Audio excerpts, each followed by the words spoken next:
"Ma'am, we found your soaked child in the park." It was 1 a.m. on a stormy night when a police officer suddenly showed up at my door. I was totally confused. After all, my 2-year-old daughter was peacefully sleeping in her bed. The officer had with him a little girl, around 4 years old, wearing tattered clothes and looking frail. She stared at me trembling with tears in her eyes. The officer showed me a note the girl was clutching and had my name and address written on it. Could it be? I suddenly hugged the little girl, and a flood of memories rushed back into my mind. I am Susan, a 33-year-old housewife. I live with my husband Michael, who is the same age, and our 2-year-old daughter Sarah. We have a happy life together, but I have a past I'd rather not remember. It was 5 years ago. I got married for the first time when I was 28. My husband was Joseph, my boss at the company where I worked. Joseph was a generous mentor, and I admired his confidence and his ability to put people at ease. When he asked me out, I dated him for about 6 months and happily accepted his marriage proposal. My family also seemed to have a good impression of him. In particular, my sister Lisa, who is 5 years younger than me, was thrilled to have a great brother-in-law. Joseph even told me, "I was surprised he had such a beautiful and cute sister." Lisa was indeed adorable, both in looks and personality. When we were little, she would always follow me around saying, "Susan, I love you." We were really close sisters. After getting married to Joseph, Lisa started coming over to our new home more frequently. Joseph is so mature. I really look up to him. The guys around me are just kids in comparison. I'm flattered that a cute girl like you, Lisa, would compliment me. I felt uneasy watching Lisa grow fond of Joseph and my husband seeming to enjoy the attention, but my intuition eventually proved correct. One day, they both vanished, hand in hand. They left behind a note saying, "Susan, I'm sorry," along with filled-out divorce papers. Life can be dramatic, but who really goes through something like having their husband and sister fall in love? Why couldn't they have just been honest with me? I would have been willing to let Lisa have Joseph. If I could utterly despise them, maybe it would be easier. But in my case, that wasn't how I felt. I filed for divorce immediately, ending my brief marriage within a year. The one who saved me from the depths of despair after being betrayed by my loving husband and sister was my current husband, Michael. We had originally met in a college club.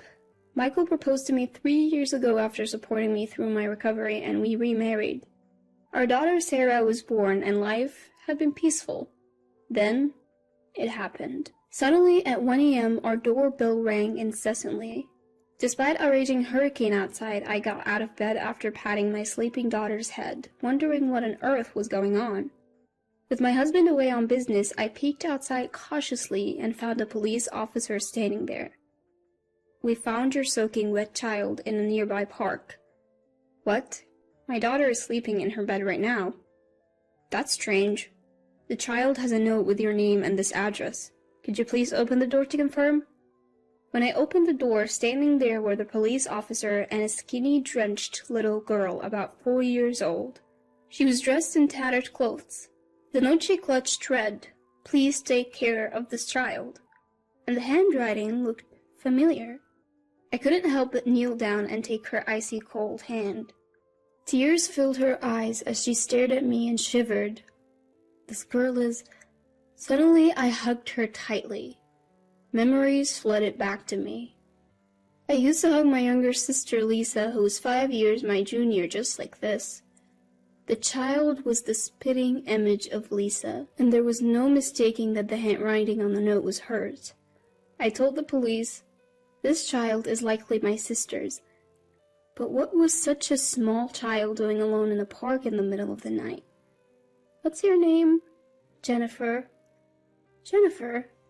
Why were you in the park?" "I came to this house with Mom, then Mom disappeared, so I was looking for her." Young Jennifer couldn't explain any further. Worried, Jennifer shivers every time the howling wind and rain intensify. I softly assure her, "She's soaked. If I don't get her into a warm bath and change her clothes, she'll catch a cold." I had some larger clothes a friend had given me, which their kids had outgrown. I got those ready for her. While I'm helping Jennifer out of her clothes in the bathroom, I let out an involuntary gasp. Unbelievably, her body has multiple bruises as if she's been pinched and slapped. My heart tightens thinking what she's been through with such a small body. To top it off, she's wearing a handmade charm hanging from her chest over her undershirt. Curious as I am about it, I put it aside for now and get her into the bath. After the bath, when I comb her hair and dress her in clean clothes, Jennifer looks remarkably refreshed and adorable. She's thin, but she strongly resembles my sister Lisa when she was young. I'm convinced Jennifer is Lisa's daughter. I took her into bed, wrap her in a blanket, and hug her. "Rest easy. Good night," I say. She murmurs, "So warm," and, reassured, falls deeply asleep. The next morning, while Jennifer and Sarah are still sleeping, my mobile phone rings. An unknown number. Cautiously, I answer. No one speaks, but I can hear faint breathing. "Lisa, is that you?" "No, it's me, Joseph. Long time.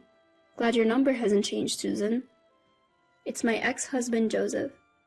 What do you want now?" "Strange question, but are you taking care of a girl?" I hesitate, but feign ignorance, recalling last night. "What are you talking about? How's Lisa?" Joseph avoids answering and hangs up, saying, "Never mind then." In truth, after Jennifer had gone to sleep, I'd opened the charm and found a letter inside. It read, "Susan, I'm sorry, I know I can't ask for favors now, but please take care of my daughter, Jennifer." Additionally, the letter had shocking revelations that left me trembling with anger.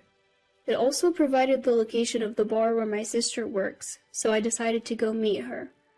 I'll leave Sarah and Jennifer with my mom at our family home. Seeing Jennifer, my mom softly holds her and says, "She looks just like Lisa," tears filling her eyes. A week ago, Lisa suddenly called. She said she wanted to apologize in person and asked for your address.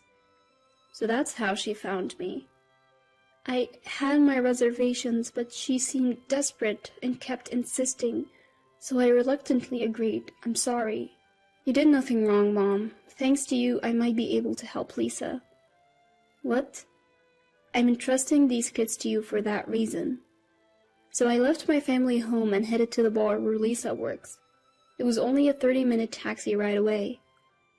Why didn't she ask for help sooner if she lived so close? I guess Lisa felt she couldn't rely on me no matter how tough things got. The bar was in a quiet corner of the entertainment district. Inside, it was dimly lit and smelled of alcohol and cigarettes. When I asked someone who looked like the owner about Lisa, he called for her right away. Stumbling from the back of the bar, Lisa appeared. The once plump and pretty Lisa I remember was gone. She looked skinny, worn out, and had a sickly complexion. I was lost for words. Lisa, who was still in her 20s, looked like a worn-out woman in her 40s or 50s. "Is that you, Lisa?" "Yeah, Susan, I'm sorry." After she finished saying this, Lisa stumbled and collapsed into my arms. That's when the owner coldly said, "She's not feeling well and can't work. Take her home." Seeing his attitude, I could easily imagine the harsh treatment Lisa had been getting here. I immediately took Lisa to the nearest hospital. The doctor diagnosed her with a severe illness, saying she came too late and doesn't have much time left. Lisa was immediately admitted. Overwhelmed by the news, I returned home and told my mom, who broke down crying. I, too, couldn't hold back my tears anymore. "I'll take care of Jennifer, Mom. Let's support Lisa together." "Yes, I'll do everything I can." Having made this promise with Mom, I took Jennifer and Sarah home. My husband Michael, who returned from a business trip that night, was shocked to see one more child in the house. When I discussed Jennifer with him, he said, "Let's pray for Lisa's recovery. In the meantime, Jennifer can stay with us." The next day, when we took Jennifer to visit her mom in the hospital, she ran up to Lisa crying. "Mom, I've missed you." "Jennifer, I'm sorry. Are you okay?" "Yeah, I'm fine. Aunt Susan is really nice." Tears in her eyes, Lisa lovingly stroked Jennifer's hair. My sister thanked me and gave me something to help protect Jennifer. From then on, Jennifer stayed with us and we occasionally took her to see Lisa in the hospital. After about 10 days, Jennifer, who had been so frail, started to look healthier and even smiled a bit. She grew fond of Sarah, almost as if they had been sisters forever. Just when I was happily watching the two of them play, I got a call from my mom back home. "Joseph just showed up at the house," she said. "I am demanding to know where Lisa and Jennifer are. Hand them over right now." "I got scared and gave him your address. I'm sorry. Get out of there before he finds you." I was hurriedly getting the kids ready to leave when the doorbell rang multiple times. Could it be Joseph already? I peered outside, and sure enough, there he was, face red with anger. Seeing him like this, something in me snapped. Despite Lisa withering away, Joseph looked like he'd put in weight, even getting chubby. I opened the door and Joseph immediately started accusing me. "Heard you got remarried and live in a nice house, enjoying the high life, huh?" "That's none of your business," I retorted. "I know Lisa and Jennifer are here. Bring them out now." "Even if they are, I can't hand them over to you." "I need Lisa to work or we don't have money. Bring her out." At that moment, Jennifer burst out and screamed, "I hate you, Dad. You always bullied Mom." "What did you say, you little brat?" Joseph tried to slap Jennifer, but I immediately stepped in between. "Lisa is in the hospital because of you. She's sick because you forced her to work and didn't allow her to get medical treatment." I had read about Joseph's recent behavior in a letter from Lisa that was inside the charm Jennifer was wearing. When Lisa got pregnant, she and Joseph left home together. Soon after Jennifer was born, they were broke and struggling. Joseph then began verbally abusing Lisa and Jennifer, saying, "This is all your fault." He took all the money Lisa earned from her job at a bar and squandered it on gambling and fun. They were left without even food. Eventually the stress piled up and Lisa fell ill, but they had no money for medical care. My sister had written, "I won't be able to raise Jennifer if things keep going like this. At least I want to save our child." So she thought it would be best to entrust this matter to me. However, when Joseph heard it, far from showing remorse, he spat out foul words. "Lisa and Jennifer are to blame for everything. They ruined my life. It's only right that they make amends. I don't know what sort of life you've been leading, but you've brought all this upon yourself. It's all your own doing." "No, Lisa came on to me. I had no choice but to get involved. It's all her fault." "You got to be kidding me. You're the adult here, and you took advantage of a young girl like Lisa. You've done terrible things to my sister and Jennifer. I'll have you prosecuted." "You have no proof." "Still think so after seeing this?" I showed Joseph pictures of Jennifer covered in bruises as well as medical reports saying Lisa also had bruises all over her body. Joseph's face changed for a moment, but he soon began to taunt me again. "See? Women are so foolish. Who's to say who caused those bruises? Especially with Jennifer. It could have been her mother." "You're a despicable man. I have more evidence. Take a look at this." I showed him a mobile phone entrusted to me by Lisa. The phone contained audio clips of Joseph spewing abuse and committing acts of violence, providing ample evidence. Suddenly, Joseph lunged at me, trying to snatch the phone away. "Stop it! What are you doing?" At that moment, Michael and the police arrived, raising their voices and pulling Joseph's grabbing hand away from me. Actually, right after receiving a call from my mother, I had contacted my husband and the police. "Joseph, what you've done to my sister and Jennifer is unforgivable. I'll be handing all the evidence over to the police. You better reflect on your actions." Joseph was immediately taken away in a police car. Michael looked at me with a mix of disbelief and concern, letting out a sigh.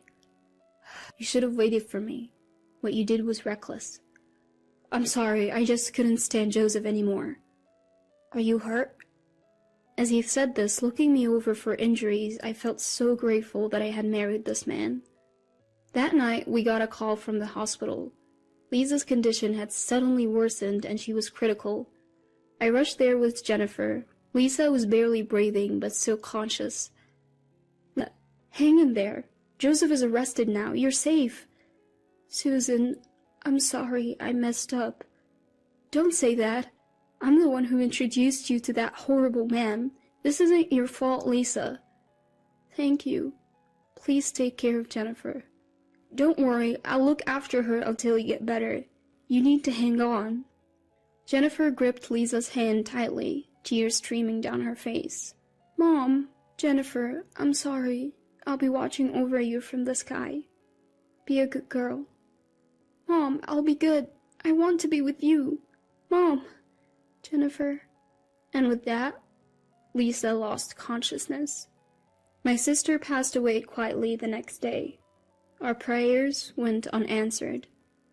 If I had stayed with Joseph, my daughter and I might have faced a similar fate. I wonder if Lisa became my stand-in. I can't shake that feeling. After the trial, Joseph was sentenced to prison. My parents filed for compensation and child support from Joseph. His parents apologized for their son's actions and offered to cover the costs. They promised to make him work to pay them back after his release. Jennifer chose to live with us, so we plan to adopt her. The compensation and child support will be saved for her future. Now, Sarah looks up to Jennifer like a real sister. Seeing them together reminds me of my own sister and me when we were young. I'm committed to supporting both of them as they grow up.